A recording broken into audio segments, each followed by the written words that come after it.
In today's video, I'm going to teach you how to create a meal planner in Notion. By the end, you'll have a simple recipe library and a calendar-based planner that work together, so you always know what you are cooking and when. We'll start by building your recipe database. Create a new page in Notion and choose either table or gallery view. Table is great for quick data entry, while gallery gives you a visual card layout. Both work perfectly for recipes, so pick what feels right. Once your database is created, add a few essential properties to keep everything organized and searchable. Add a multi-select property called meal type. This lets you tag each recipe as breakfast, lunch, dinner, or snack.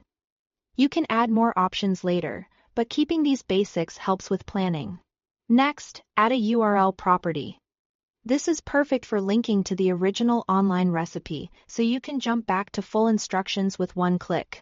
Then add a number property named cooking time. Use minutes for consistency. This makes it easy to sort and compare how long dishes take. For ingredients, you have two choices.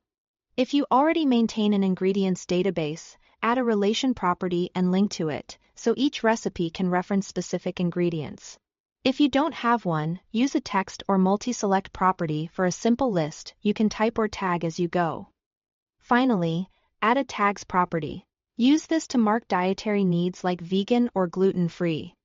And optionally note difficulty levels. Consistent tags make filtering fast when you are planning meals around preferences or time constraints. Now let's build the actual meal planner. Create a separate database and set its default view to calendar. This is where you'll schedule meals across days and weeks. Add a relation property that links to your recipe database. With this in place, each date on the calendar can reference a specific recipe, so you can click a day and choose from your existing library without retyping anything. If you want a more precise daily layout, create 3 separate relation properties and name them breakfast, lunch, and dinner. Each of these will point to the same recipe database, but now you can assign a different recipe to each meal slot on the same day. This makes it crystal clear what you are eating and prevents overlap. As you plan, keep your recipe entries tidy and consistent. Update tags, verify URLs, and note realistic cooking times. Over time, your calendar becomes a reliable snapshot of your week, and your recipe library gets smarter with every entry. Thanks for watching.